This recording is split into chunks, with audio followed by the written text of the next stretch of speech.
I was unavailable. The calls didn't stop. They began leaving messages on my voicemail at work, at home, even through social media. The tone of their messages shifted from casual updates to desperate pleas. My mom started calling several times a day, her voice getting thinner with each call.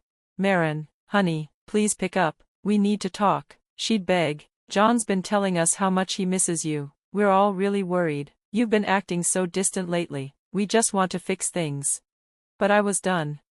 I had spent my entire life trying to gain their approval, trying to be the perfect daughter. I'd bent over backward for years, sacrificing my own happiness, my own achievements, for the sake of their happiness. And where had it gotten me? In a place where even my best efforts were dismissed, and my worth was measured by how well I could cater to John's endless needs. It was easier now, though. I was learning how to live without constantly waiting for their validation. And as the weeks passed, I started to find a sense of peace I hadn't known in years.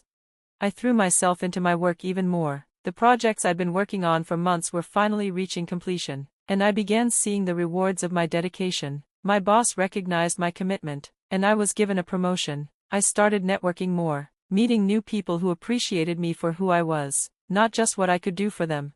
The more time passed, the easier it became to ignore their calls, their attempts at reconciliation, and it wasn't that I hated them. I didn't even feel angry anymore. I just realized that I needed to create a life where I didn't depend on their approval, a life where I was enough, just as I was.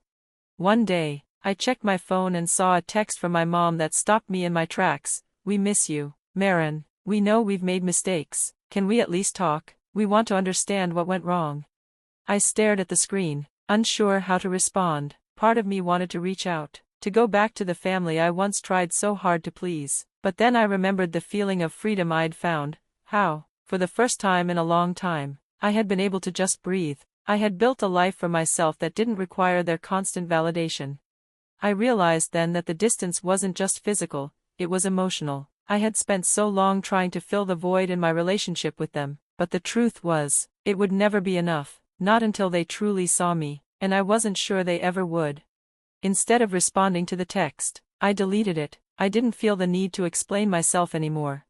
It felt strange at first, making that choice. It felt like cutting a piece of myself out, like losing something familiar and safe. But the more I thought about it, the more I realized that the person I had been, the one constantly seeking their approval, wasn't the person I wanted to be anymore.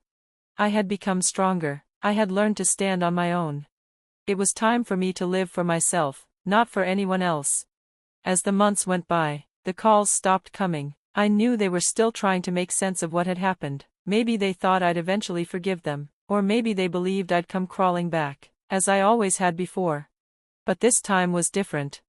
I didn't need them, and, for the first time in my life, that realization didn't feel empty or lonely. It felt empowering. I'd learned to let go. And as I sat on the balcony of my apartment one evening, looking out at the San Francisco skyline, I realized that I was finally free. I was unavailable. My family tried everything to get in touch with me, emails, texts from different numbers, even messages through my cousins on social media. But each time, I stayed silent. My mom's messages grew more frantic. "Marianne, this isn't like you. We're worried. What's going on? Why are you being so difficult?" I ignored them. Instead of responding, I focused on rebuilding my life without them. No more rushing for weekend flights to Denver. No more endless phone calls with John about his gaming accomplishments. No more forcing myself to sit through family dinners where I felt like I didn't matter. I redecorated my apartment, swapping out family photos for artwork I loved. I joined a hiking group, started taking cooking classes, and spent my free weekends doing things that brought me joy. The constant burden of trying to earn their love was finally lifted. I felt lighter than I had in years. "Your brother is very upset," my mom wrote in one of her emails. "He says you're being selfish, that you ruined the nice family vacation we had." I couldn't help but laugh bitterly. They had taken my place on that vacation without a second thought, and yet somehow, I was the one at fault. That email summed up everything: their tendency to twist the narrative, making John the victim and me the villain for simply standing up for myself. It was classic. My dad tried another approach. He left me a voicemail, a rare moment of acknowledgement. "Honey, if this is about the cruise, maybe we should have handled it differently." The understatement in his voice was typical of him, acknowledging the problem without ever really facing it. Too little, too late. I added his new number to my blocked list, and though it stung a little, I didn't let myself cave in. Every time I refused to engage, each call I ignored and message I deleted, I felt like I was reclaiming a part of myself that had been lost for years. 3 months of silence passed before my mom finally showed cracks in her facade. Her latest voicemail was different, raw, emotional, and free of excuses for John. "Marianne," she sobbed, "I understand now. The cruise, we took it without you. You worked so hard to give us something special, and we never even thought about how much it would hurt you. We took you for granted because you were always strong, always the successful one. We thought you didn't need us the way John did. I see now how wrong we were." My dad followed with a message of his own, one filled with regret. "Sweet pea, I've been a coward all these years. I've watched your mother and brother overlook everything you've done, and I never stood up for you. I let it happen because it was easier. You deserved better from me. You deserved better from all of us." For the first time, I heard true regret in his voice. But John, he remained silent. No apology, no acknowledgement, no change. In his mind, I was probably still the one at fault, the one being unreasonable. His silence spoke louder than any words ever could. It confirmed why I had stepped away in the first place. My parents were finally seeing their mistakes, but John was unchanged, entitled and expecting everything to revolve around him. As I listened to their voicemails, I sat in my home office, gazing out at the San Francisco skyline as the sun set over the bay. It was a moment of peace, a moment of clarity. Their belated acknowledgement of their behavior didn't erase the years of hurt, but it did validate my decision. Their desperate attempts to reach me proved what I had suspected all along. They only valued me when they realized they couldn't take me for granted anymore. That night, I deleted their messages and looked at my reflection in the window. My posture was different now, shoulders back, head held high. A quiet confidence replaced the self-doubt that had defined me for so long. The daughter who would have done anything for their approval was gone. In her place stood a woman who understood that their approval had never been worth the cost. 6 months of silence had changed me in ways I hadn't expected. Without the constant weight of trying to please them, I found energy I never knew I had. I redecorated my apartment, replacing the beige walls my mom had insisted on with colors I loved. The formal furniture she'd pushed on me, designed to make me look established, was donated in favor of pieces that suited my true style. Every change felt like reclaiming a small piece of myself.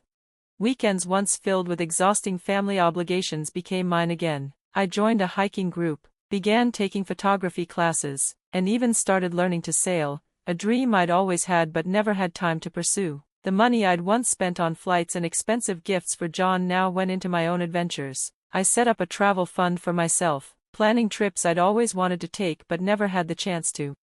Work life improved too, without the constant interruptions from my mom's dramatic calls about John's latest crisis. I was more focused and creative. I received another promotion, this time allowing myself to celebrate it fully. My colleagues noticed a change in me, more confidence, more presence in meetings, a voice that wasn't afraid to speak up. But even in the silence, I still had moments of doubt. Late at night, the guilt would creep in. I'd been conditioned to believe that I was responsible for their happiness, that setting boundaries made me selfish. But as the months passed, that guilt started to fade. I began seeing a therapist, someone who helped me understand that my family's behavior wasn't just thoughtless, it was emotional abuse. She helped me realize that my silence wasn't punishment, it was self-protection. Their messages kept coming, shifting from anger to desperation. My mom's latest email revealed just how much they had relied on me. "We didn't realize how much we depended on you until you were gone. John is struggling without your help. We don't know what to do." Even in her apology, she was still focused on John's needs, but for the first time, I felt no urge to rush in and fix everything. Their struggles weren't mine to carry anymore.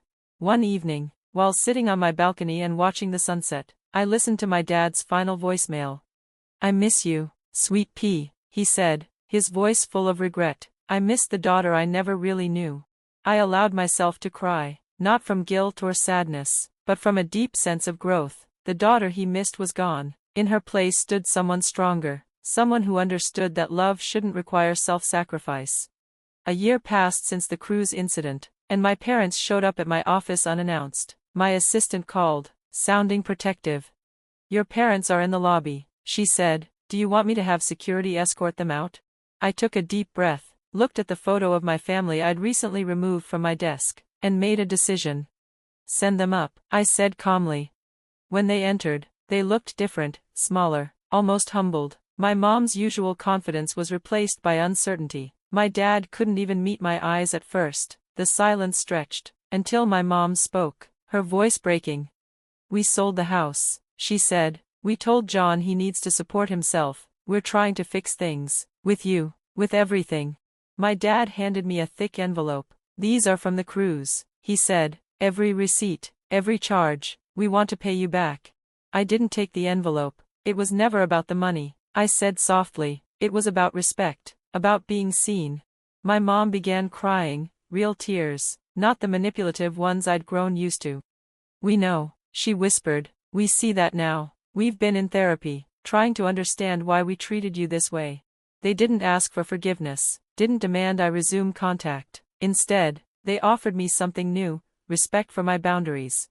As they left, my dad handed me a letter. Take your time, he said. Read it when you're ready. We'll wait for you to decide if and when you want us in your life again.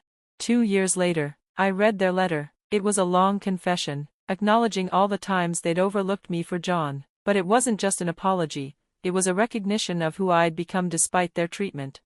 John never apologized. Last I heard, he was working at a local gaming store, finally forced to support himself at 39. My parents, though, had learned to set boundaries with him. They stopped enabling his behavior.